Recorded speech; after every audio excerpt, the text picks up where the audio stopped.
And we are back on the build phase. I'm Mr. Ben, and today I'm going to talk about a completely different topic than I planned to when I sat down to record this show. So I had a show idea in my head, and generally part of the preparation is I get together the graphical elements, the thumbnails, and anything I need as far as like notes before I record the show. And as I was doing that, and that show topic will eventually show up, it's just getting punted today. As I was doing that, I came across another post on the Versus Collective that I remembered, ooh, I have a lot of things to say about this. And that was Jason Roosevelt's post with regard to Halo being a brand that Upper Deck has picked up. I don't think they specifically said what they were doing with Halo. It certainly appears like it's going to be a series of collector cards, which is not Versus, obviously. I mean, I'm sure there were people, let's look at the comments. I'm sure there are people who are quick to point out probably collectible cards. Yeah, like literally the first comment. But I don't think that is a reason to not speculate on this. So it wasn't that long ago that AEW had a deal with Upper Deck to put out collectible cards. And here we are a couple years later, we have AEW cards in the game. Now, if you were to ask me what's a better fit for Versus, Halo or professional wrestling, I think all of us, even the wrestling fans, all of us would say, well, Halo obviously is more a fit that makes more sense. They did it in HeroClix. HeroClix, another game, famously Marvel, DC, and some other properties. Well, some of those other properties that they brought into HeroClix was Halo. Fit great. So I today want to talk about Halo. And the reason I want to talk about Halo is because of Jason posting this on Facebook, and that segues into me giving a shout out to patrons of the show. If you like what we're doing here, you can support us at patreon.com/thebuildphase, and a special shout out to Brad, Jason, Justin, Patrick, and Peter for their continued support. But I have much love for all of my patrons. They keep the lights on around here. And if you want to join the coolest clubhouse in Versus, patreon.com/thebuildphase. I want to talk about Halo. I was obsessed with Halo for a significant number of years throughout my life. I had drifted away from video games in my late teens, and I got kind of interested in other stuff. And at some point in my early 20s, I was introduced to Halo, and I was completely blown away. For one, I was convinced that you could never have a first-person shooter on a console and have it actually feel good. I had played like the Quake ports and Turok and various other I've always loved first-person shooters ever since I very first played Wolfenstein when I was like 7 or something. But the controls for first-person shooters on game consoles had always been very, very bad. So I was highly skeptical that Halo was worth my time to even check out, but somebody convinced me at a party, you got to check out this game, and it was unbelievable. There was a period of my life where I had a roller bag suitcase that I would put my Xbox into. It could fit 2 Xboxes. I had 150 feet, 3 different LAN cables that were 50 feet each, and then like handful of 25 footers, like 12 controllers. Like basically I was a LAN party ready to go in the trunk of my car pretty much all the time. I carried this bag with me everywhere, which you imagine how cool of a guy I was, which is to say not very. So the plot of the first Halo game, the multiplayer obviously got its hooks deep into me. And I can still remember, so spoiler alert, I can still remember the midnight release for Halo 2 and playing through that story and getting to the end where there's this huge climax. Master Chief has the whole game fought his way trying to get back to Earth, trying to save Earth from the Covenant invaders. I guess I should do a little bit of groundwork for people who don't know Halo. There's the UNSC, that's the humans that are trying to defend Earth. There's the Covenant, which is a bunch of different alien races that are brought together through religious conviction that they're searching. It ultimately turns out what they're searching for was Earth. There's this other race called the Forerunners, which built a bunch of the structures within the Halo universe. And then there's the Flood. Now, you'll notice I'm not mentioning like the Didact and all this. I'm not talking about Halo 4 on. Forget all of that. I only want to focus on the original Bungie Halo 1, 2, 3 plus Reach. These are the games that I would love to see brought to Versus. I don't care about the 343 versions of what they did to Halo. So that kind of lays the groundwork. And at the start of the first game, you are in a ship called the Pillar of Autumn that is escaping Reach. Reach was the first and one of the most important human outposts in space. And when Reach falls, which you actually play through during the events of Halo Reach, probably the best game in the series, in my opinion, in terms of story. The orders were that nobody could flee back towards Earth because it would let the Covenant know where Earth was. And the most important thing is preventing the Covenant from finding Earth because they're just killing everybody they find everywhere in the galaxy. So the commander of the Pillar of Autumn shoots off in a random direction that's not towards Earth, and that leads to the discovery of the first Halo ring. So that's kind of the groundwork of where we're at when you get thrown into the game. So I think this would fit versus super well, and there's a couple of like overarching things that I think I should cover before I get into specifics. Man, I have so much to say about this. I'm like rambling. I think this should be a set kind of like X-Files where it's not a two-team box. So I'm assuming a 200 card box, but I'd like to see 3 teams: the Flood, the Covenant, and the UNSC, which is again the humans. There also needs to be an equipment heavy theme in this box, like really equipment heavy. One of the most like core elements of the Halo game is that you could pick up any gun, Master Chief could use any weapon. Like that's a core part of his mythology, is that he's able to use all this different equipment. So having the iconic stuff like an energy sword equipment, a Spartan laser equipment, the auto rifle equipment, a battle rifle equipment. All of this stuff is almost non-negotiable with how crucial it is. And honestly, I'd like to see equipment from the game Halo. So there's equipment in Versus, but in Halo, there's also a term equipment, which refers to like non-gun stuff. Like, so Halo was an old enough game that you didn't have a sprint function. So the first time sprint showed up in the game, it was in the form of an equipment that you had to get, and then you could sprint for a little while, or a bubble shield, or a jetpack. So there's a bunch of different types of equipment that could be equipment in Versus, but also the library of weapons. And we're talking, this is enough card slots that I don't even know how this is all going to fit into a 200 card box, to be honest, but I'm just talking here. So I'm going to start with the easiest team first, the Flood. If you're not familiar with Halo, the Flood is a species of aliens that are discovered at like the 2/3 point, like the close of the second act of the first game. And they are a hive mind that swarms over people. They're almost like zombies, but like organic, and I guess like the Last of Us zombies, kind of, except they're still sophisticated enough that if they take over a Marine who's holding a gun, they can like shoot the gun at you. There's a version of them called the Bloater, which comes up and explodes, and then all these little spores fly out of them. So I think this would be a team kind of like the Leviathans, where there's only one main character. It has to be the Gravemind. There is no other potential main character for this team.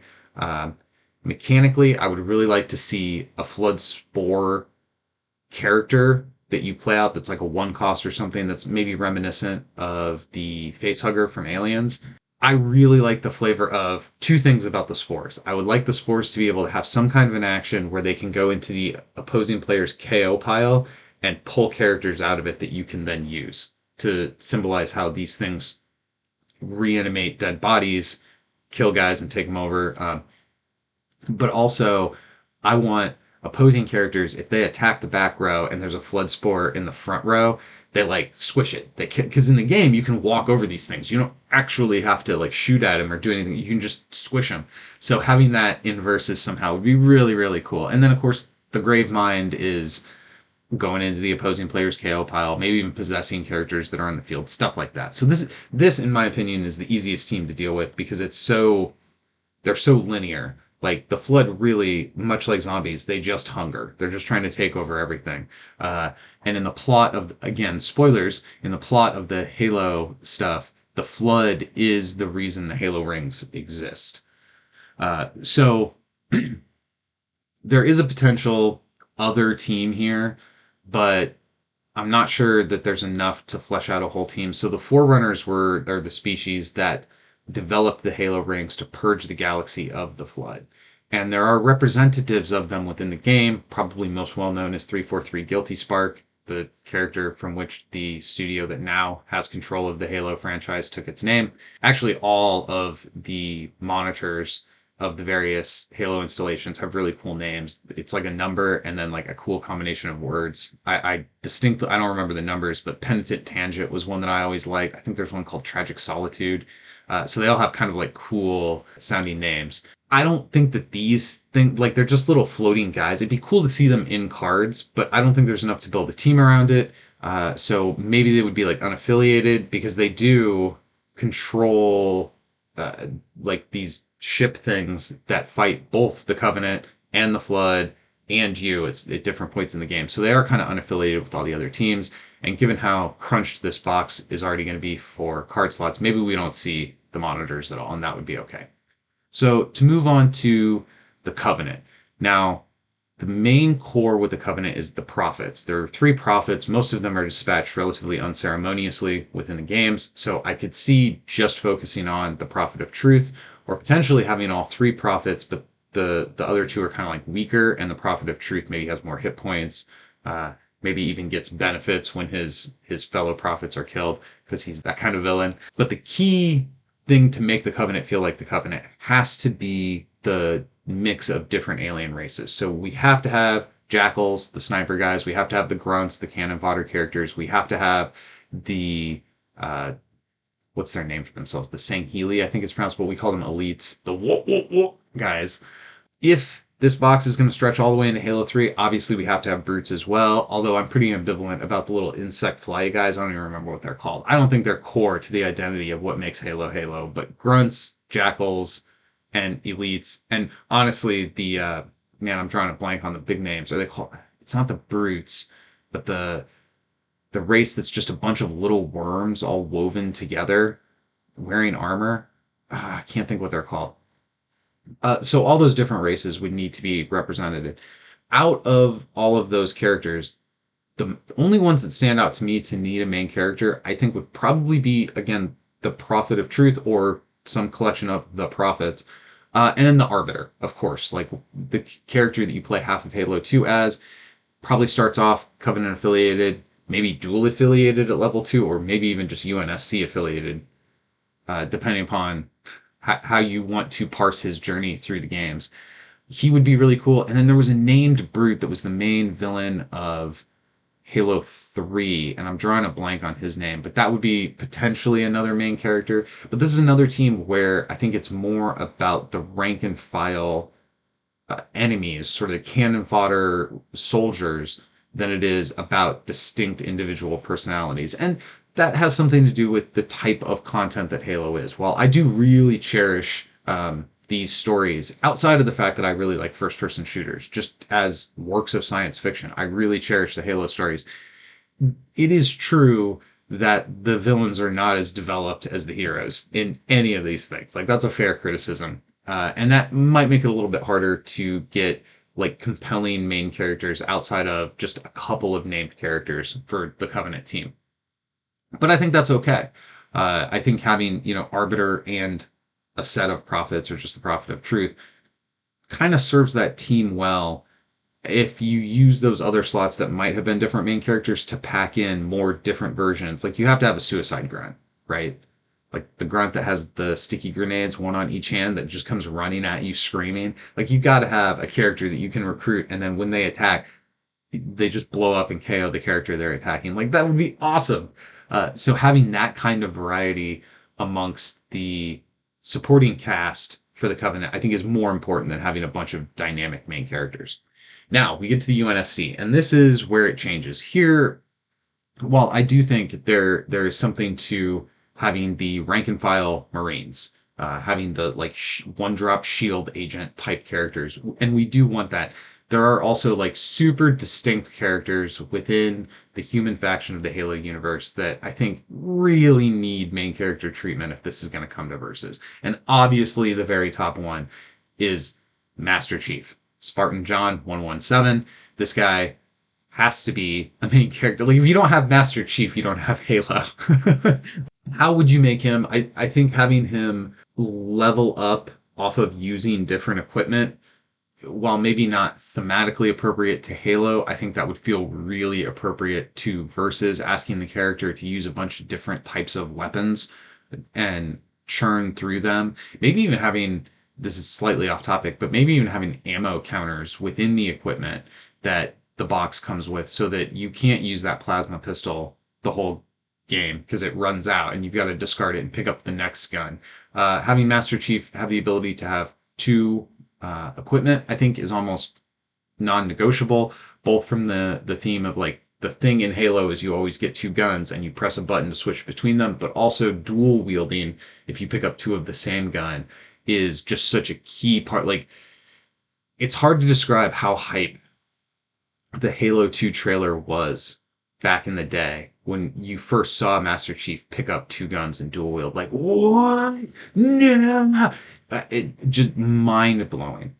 I think that would make a lot of sense to give him the ability to have two equipment, maybe restrict it to weapon type equipment and make all the, well, not all, but some significant portion of the equipment, or maybe let him have any number of equipment. That would also, sort of within the realm of taking what happens in Halo and trying to transmute that into Versus, a character who has expertise and mastery with every different kind of weaponry and machinery that he comes across, giving him the ability to have unlimited equipment cards equipped to him in Versus, I think kind of rhymes with that, even though it's maybe not technically the same as it is in the video game. That said, if the equipments have ammo counters, if they can only be used once or twice and they're discarded, yeah, definitely let him have infinite. That's all very, very cool to think about. But of course, Master Chief also has to be able to fight without equipment. Like, he's a rough and tumble guy who gets stuff done with his hands. So strong stats, but benefits from equipment. Now, going the complete opposite direction, we look at a character like Cortana, arguably my favorite character in the Halo series. She is going to, I think, have to have effects that let her both draw extra cards but also choose from those cards. So maybe like a built-in power where instead of drawing two cards a turn, she draws four, but then puts two of them on the bottom of her deck or something like that. So she's got both card selection, but then also ways to have card draw acceleration. I'm reminded of, gosh, was it Ghost in the MCU, the main character that had intangible, but then your opponent could pay a resource to force the character to not be intangible so they could hit them or something to that effect. I think something like that with Cortana, where she's got really bad stats, but you can't attack her unless an opposing character pays any power symbol to trap Cortana in a computer that Cortana is contained within, or some kind of like Super Awesome Games flavor layer to it that makes it so you're not actually like punching Cortana, but you're attacking her digitally. But in order to mechanically figure that out in the game, you compare stats like you would in combat. But giving that combat pay a power symbol or something flavor to make it more like, I'm not shooting a gun at Cortana, I'm downloading a virus into the computer terminal that I've trapped her in by paying this power symbol, something like that. I would absolutely love that kind of stuff. Given how Cortana operates in game, giving Master Chief intel about troop movements and things like that, her power to, I think having a power to reach into the opposing deck and look at cards and throw cards to the bottom. I think we saw an effect like this on, was it the 4-drop Mockingbird from Shield? So that's where I would want to see. She's hard to get to, but once you get to her, she's a complete pushover. So like maybe really bad stats, like 0-4 or something like that. But then all of this deck and hand manipulation stuff would be something that I would really, really want to see from that character to represent her. I guess for people who don't know even what I'm talking about with Cortana, she is the AI in the game. Arguably, Halo 1, 2, 3 is almost a romance between Master Chief and Cortana. It isn't, but the way they interact and the moments that they bring out of each other plays in a different world. Those same beats could fit into the tapestry of a romance. So I really like these characters a great deal. But the sort of sad tragedy of all AIs within the Halo universe is that as they acquire more information, that pushes them closer and closer to this thing called rampancy, where they essentially die to insanity. They lose their minds, which is a super interesting plot point, which was absolutely crash and burned by the studio that took over Halo after Bungie, but I'm losing focus. We're focusing on Halo 1, 2, 3, and Reach. After John 117 and Cortana, I think we have to have a main character of the Marines. Now, how that's represented, I'm thinking something like a combination between Sinister Six and Outriders. So I'd like to see a squad of Marines start the game in play. So you've got Sergeant Johnson, you've got Buck, you've got Miranda Keyes, but I'd also like to see a roster like Sinister Six, where maybe you start with 4 Marines, but there's 8 to choose from, or something like that. And they're all pretty squishy. No one of them is that tough on their own, but they have synergy benefits. So, like, maybe Sergeant Johnson, when he's protecting other Marine characters, he gets a defense buff, or he gets hunted maybe, so he gets +3 defense. Miranda Keyes, if she's in play along with her father, she gets, I don't know, indignant and in the form of an attack buff, or something to that effect. But ways that the different roster of the Marines can interact, and there are a few there. Like, I kind of listed off the ones off the top of my head that I think would really need to be, maybe need is too strong a word. Sergeant Johnson feels non-negotiable to me. Buck, given my affinity for Firefly, I fell in love with the character of Buck just because it's Nathan Fillion, but he's shown up in multiple games. Keyes and her father, both of them were really important characters. So there are certainly more Marines to choose from, but those are the ones that kind of come to the top of my mind that I think having some form of a Marine main character. Now, of course, we're going to see Marines as well within the supporting character cast, but having, much like Sinister Six, having them in a support character and a main character version, I think would be really cool. And I don't think Marines would level up, probably. So they'd just be level 1, again, like Sinister Six and Outriders, and we could get different cast of Marines based on how you build your squad. They can buff each other, do various things. I think that sounds really interesting. Now, of course, like with Cloak and Dagger, once you pick off one, it makes the rest of the squad that much weaker. So there's a give and take there. You come out really strong, but unlike most card games, the dynamic is you start weak and you build up to strength. Much like Outriders, you come out strong and you get chipped down and weaker. I think that both thematically and like flavor wise for Halo fits with the Marines super, super well, but also it sounds like a lot of fun. So the last thing I want to talk about, and this is probably the nearest and dearest to my heart, is Noble Six. So I am a big fan of art that violates expectations. I like it when the good guys lose. Now, I wouldn't like it if the good guys lost all the time, but walking out of that Avengers movie, like, oh my God, what just happened? That was such a cool feeling. I like Empire Strikes Back. I like Magnificent Seven, and I love Halo Reach. So Reach, again, as I mentioned earlier in the show, was a critically important outpost for humanity, for the UNSC. The fall of Reach is when the war really turns, uh, honestly, from a war to a slaughter, where the Covenant does eventually find Earth and leads to the death of millions of people. So as you play through Reach, before you even started the game, you knew this whole squad was doomed. So it's the Noble Squad, and as the player, you play as Noble Six. All the other characters have names, but you're the new guy, so you're Noble Six, and these are all Spartans. So they're all, I guess, what is a Spartan if you don't follow Halo? Spartans are people who were taken from their parents at a very, very young age, and genetically enhanced, mechanically enhanced, so they're made taller, they're made stronger, their bones are reinforced. Most of the people who go into the Spartan program die. Out of the ones that don't, most of them are horribly disfigured with life-deranging disabilities, but select few make it through the Spartan program and become what the Covenant refer to as demons. So the story of Halo Reach is a squad of these Spartans doing everything they can to first repel a Covenant attack on this critical base, and then die trying to let the few people that can escape succeed in escaping.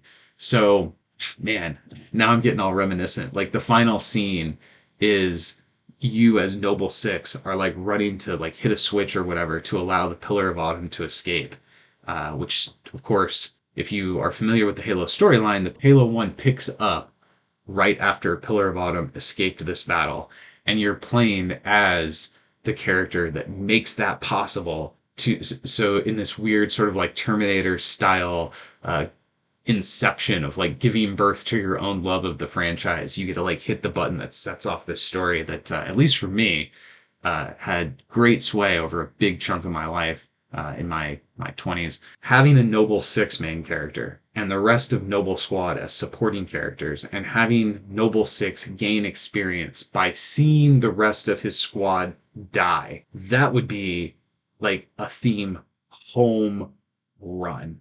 Like, that would be incredible. It would take the plot of my absolute favorite corner of the Halo universe and give it to me in verses in a way that feels true to that source material. So I am just beyond excited at the idea of Halo reaching into verses. We already know they'll take video games because they did it with Mortal Kombat. And frankly, I think the plot of Halo, it's so much more ripe for cool story-based moments, which Super Awesome Games is so good at fitting into verses. We get all of these. I mean, it's not just the named keywords and the funny way they write stuff. Like, you think about Ultron from MCU, where his win condition just KOs everything, but it doesn't say just KO everything. It says pick up everything that opposing player has and lift it thousands of feet in the air and then drop it into their KO pile. So there's so many little corners, nooks and crannies where Super Awesome Games could inject their kind of tongue-in-cheek, lighthearted, flavorful silliness within Halo. And I know this isn't going to come for, like, maybe never, honestly. Like, this might not ever happen, and I'm just sitting here speculating. But a couple of years ago, I sat in this chair. Actually, my previous chair, I've since gotten a new chair. I sat in this chair and talked about the idea of AEW coming to Versus. And at the time, I really didn't take it seriously. I didn't think it was going to happen. But I did reach a point where I was like, well, if it does, I'm going to be excited for it. Like, it's going to be fun. And then here it is. And is it the most successful set? Is it the biggest, like, release in terms of a set that we've had? I know there was some talk about how hard it was to get a hold of because it was sold out everywhere. And I think part of that might have been because Upper Deck's warehouse was like changing warehouses or whatever. So there was some shipping issues there. And it might have been because of that as opposed to actual scarcity due to all the copies being purchased. But the number of people we've seen coming into the Discord and into Facebook saying, hey, I'm a wrestling fan. I've never played Versus, but AEW brought me in. I don't remember seeing this volume of people for X-Files and it really ever over a single set. So if AEW brought a bunch of people in, if Mortal Kombat brought people in, like, let's keep bringing people in. I've seen people in other game groups talking about Versus because of these sets. So I think the idea that a couple years from now, maybe we're going to see some Halo cards, I think it would be a fantastic idea. Bringing more people in would be great. I will acknowledge it's a little weird that video game images are considered photographic. Like, in my headcanon, an image you draw with a computer is more like an image you draw on paper than it is a photograph. But that's what they did. It's fine. It's fine. And I think that has more to do with the fact that it looks to me like non-Marvel IP is all going to be photographic from here on out. Whether it's photos on the cards or CGI images on the cards, I think Illustrated Universe is going to be just Marvel from this point forward. And the writing has been on the wall for that for a couple of years. Yeah, more than a couple of years. Then again, I thought I was pretty confident in saying that they aren't ever going to ban and replace again, and they banned and replaced here just this year. So it's hard to know. Upper Deck moves in mysterious ways. But man, I had a great time speculating about what characters could be brought into Halo on the Facebook the other day. And then when I stumbled across that post again this morning, getting ready to record, I got so excited. I made all these notes about how I wanted different characters to work. I think Halo in Versus would just be an absolute home run. Even talking about it is a home run because it gets me this excited about Versus. I guess that's all I have to say about this today. I will eventually come back and hit the other topic that I had planned. But for today, I think that's all I need to say about Halo. So until next time, finish the fight.